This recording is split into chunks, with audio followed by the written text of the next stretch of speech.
বাংলাদেশ জিন্দাবাদ জিন্দাবাদ, তোমার দেশ আমার দেশ বাংলাদেশ বাংলাদেশ করার জন্য তারা নানা ধরনের মব ক্রিয়েট করছে। তাদের মব ক্রিয়েশনে দেখবেন ছাত্র নাই, তারা পাকিস্তানি পতাকা বিশ্ববিদ্যালয় জগন্নাথ বিশ্ববিদ্যালয়ের সামনে পাকিস্তানের পতাকা দিয়ে তারা হচ্ছে এটা পারিয়েছে, পদদলিত করেছে। তারা মনে করছে এটা করার মধ্য দিয়ে হয়তো তাদের সাথে ক্লাশ বাঁধাবে কেউ এসে, তারা একটা ভুল রাজনীতির দিকে যাচ্ছে। তারা যে কার্যক্রম করে আমাদেরকে উত্তপ্ত করার চেষ্টা করছে, তারা এটা বুঝে না যে এই সব কার্যক্রম এই ফাঁদে এই বর্তমান তরুণ ছাত্র সমাজ পা দেয় না। তাদের কর্মসূচিতে 20 জনের অংশগ্রহণও নাই।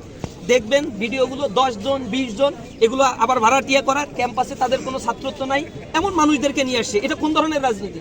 ছাত্র সংসদগুলোতে তাদের এই অপরাজনীতি তো ছাত্ররা রিজেক্ট করে ফেলছে, তাদের ভোট দেয় নাই।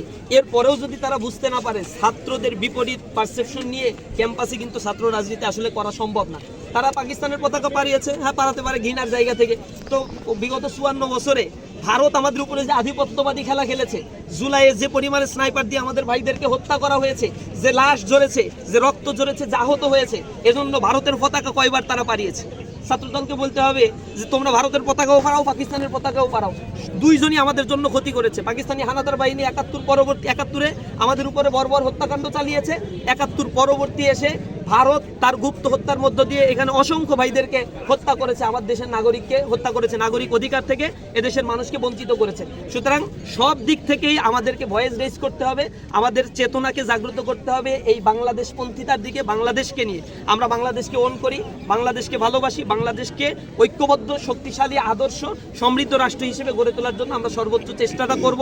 তরুণ ছাত্র সমাজ আজকে বাংলাদেশকে ওন করার জন্য জীবন দিতেও প্রস্তুত রয়েছে, বাংলাদেশকে গড়ে তোলার জন্য জীবন দিতেও প্রস্তুত রয়েছে।